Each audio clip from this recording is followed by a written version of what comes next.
علیہ وسلم کا گزر ہوا اور پیارے نبی صلی اللہ تعالیٰ علیہ وسلم کے پسینے کی خوشبو ان گلیوں میں سمائی ہوئی ہے۔ کہتے ہیں معطر معطر مدینے کی گلیاں یہ جنت نہیں تو پھر اور کیا ہے؟ جسے دیکھنی ہو جنت وہ مدینہ دیکھائے، بے شک مدینہ جنت سے کم نہیں۔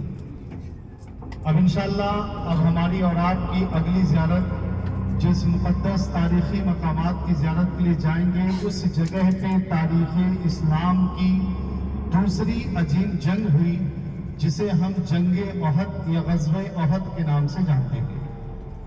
جنگ احد اسلامی تاریخ کی دوسری عظیم جنگ ہے جو سن 3 ہجری 15 سوال کو لڑی گئی، اور یہ جنگ مسلمانوں سے بدلہ لینے کے نیت سے ہوئی۔ اسلامی تاریخ کی سب سے پہلی جنگ سن 2 ہجری 17 رمضان المبارک کو مدینہ پاک سے 180 کلومیٹر دور بدر شریف میں ہوئی، جسے ہم جنگ بدر یا غزوہ بدر کے نام سے جانتے ہیں۔ اس جنگ میں کفاران مکہ کی تعداد 1000 تھی اور مسلمانوں کی تعداد 313۔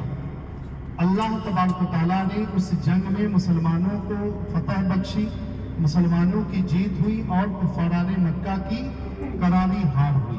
ان کے بڑے بڑے سردار اس جنگ میں مارے گئے، جس میں ابو جہل، عتبہ، شیبہ، ولید، امیہ بن خلف 70 کفار مارے گئے اور 70 ہی گرفتار ہوئے، جنہیں بعد میں مدینہ لا کر فدیہ لے کر کے چھوڑ دیا گیا، جس میں آپ صلی اللہ تعالیٰ علیہ وسلم کے چچا حضرت عباس رضی اللہ تعالیٰ عنہ بھی تھے، جو اس وقت ایمان کی حالت میں نہ تھے۔ کفاران مکہ جب یہ جنگ ہار کر واپس مکہ گئے تو ان کی عورتوں نے انہیں بہت جلیل اور رسوا کیا، تو اس ہار کا بدلہ لینے کے لیے کفاروں نے ٹھیک 1 سال کے بعد سن 3 ہجری 15 سوال کو یہ دوسری جنگ کی، جسے ہم جنگ احد یا غزوہ احد کے نام سے جانتے ہیں۔ احد اصل ایک پہاڑ کا نام ہے۔ احد وہ پہاڑ ہے جس کے بارے میں نبی کریم صلی اللہ تعالیٰ علیہ وسلم نے ارشاد فرمایا کہ یہ پہاڑ مجھ سے اور میں اس پہاڑ سے محبت کرتا ہوں، سبحان اللہ۔ اور یہ پہاڑ جنتی پہاڑ ہے جس کے دامن میں یہ جنگ ہوئی، اور اس جنگ میں کفاران مکہ کی تعداد 3000 تھی، اور جو لوگ مدینے سے چلے تھے جنگ کرنے کے لیے 1000 کی تعداد میں۔ یا حبیبی احد